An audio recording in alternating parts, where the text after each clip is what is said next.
Sir हमारी मदद तो ये सर, हमको एक बार ग्रुप डी का दर्जा दिया जाए ताकि हम बच्चों का पेट पालन कर सकते हैं। मनमोहन सिंह जी प्रधानमंत्री थे और लालू यादव थे वो रेलवे मंत्री, जब नौकरी दी थी 2008 में। लेकिन सरकार से हमारी अपील ये है, 2008 में मैंने ग्रुप डी में नौकरी दी गई थी कुलियों को, तो वही सिलसिला अगर दोबारा शुरू हो, नौकरी हमें दी जाए, हमें ग्रुप डी का स्टेटस दिया जाए। राहुल गांधी की कुलियों से बातचीत में अक्सर इस बात का जिक्र आया। हाल में आपने न्यूज तक पर ग्रुप डी से जुड़ी वो रिपोर्ट भी देखी जिसमें छात्रों का यह दावा था कि 2019 के बाद रेलवे में कोई बड़ी भर्ती नहीं निकली।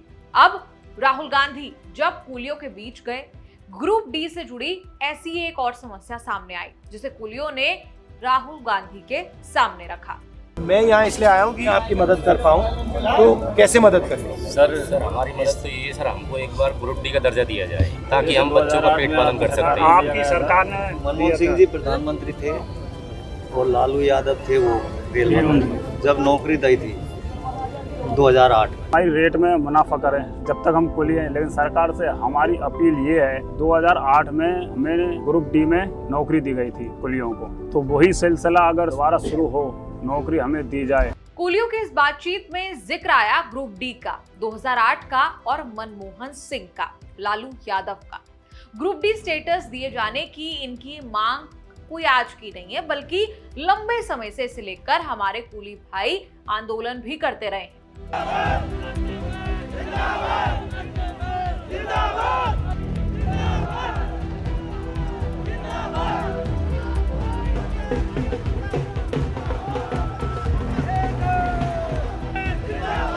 तो ये बात है यूपीए सरकार की। साल 2008 प्रधानमंत्री थे मनमोहन सिंह, रेल मंत्री थे लालू प्रसाद यादव, जिन्होंने कुलियों को रेलवे में ग्रुप डी के पदों पर नौकरी देने की कवायद तब शुरू की थी। ये प्रक्रिया 3 चरणों में हुई थी, 2 चरण पूरे हो गए थे, लेकिन तीसरे चरण की प्रक्रिया अधूरी ही रह गई थी, यानी लटक गई थी, और उसके बाद से आज तक कुलियों को समायोजित यानी कि शामिल नहीं किया गया है। लेकिन लालू यादव की उस कवायद के कारण लगभग 1 लाख से ज्यादा कुलियों को रेलवे चतुर्थ श्रेणी में शामिल किया गया था।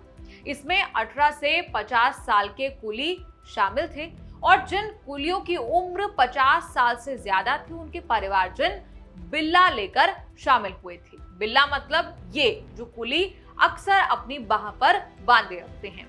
आज फिर ये मांग उठी जब राहुल गांधी इन कुलियों के बीच पहुंचे कि इन्हें ग्रुप डी का दर्जा दिया जाए। साथ ही ये भी कहा कि फिलहाल उन्हें रेलवे की तरफ से एक पास मिलता है, कुछ खास सुविधाएं नहीं मिलती, लेकिन अगर उन्हें ग्रुप डी का दर्जा मिलता है तो जिंदगी बेहतर हो पाएगी, बच्चों का पालन पोषण बेहतर हो पाएगा। पास मिलता है रेलवे से, वो 5 महीने का मिलता है, तो उसके जब तक नौकरी नहीं मिले तो उसको बढ़ाया जाए, तो वो 2 का मिलता है। पास में क्या क्या मिलता है? पास में हमें 2 लोगों को किसका मिलता है?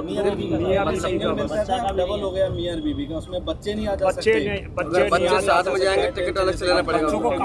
और 5 महीने मतलब वो 5 महीने के 5 महीने तक चलता है। एक बार सफर कर सकते हैं, बस रहने की व्यवस्था यहाँ आने की। आपको बताएं, अलग अलग तकनीकी विभागों में ट्रैक मेंटेनर, ग्रेड 4 हेल्पर, सहायक पॉइंट्समैन और अन्य विभागों में ऐसे कई पद ग्रुप डी के अंदर आते हैं। ग्रुप डी वालों का वेतन 18,000 रुपए के इनिशियल पे के साथ 7th CPC पे कमीशन पे मैट्रिक्स के लेवल 1 में होता है। भत्तों यानी कि अलाउंसेस को जोड़ने के बाद कुल वेतन 25,000 से 27,000 रुपए की सीमा में रहता है।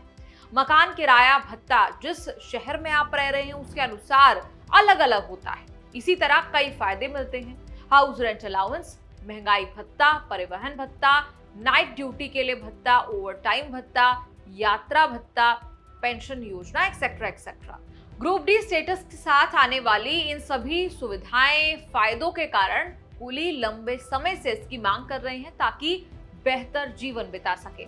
हम जानना चाहते हैं इस रिपोर्ट पर आपका क्या कहना है, और ग्रुप डी को लेकर अक्सर छात्र लिखते रहते हैं, लोग लिखते रहते हैं, आपकी क्या राय है इस पर आप कमेंट्स में लिखकर जरूर बताएं और देखते रहिए न्यूज़ तक।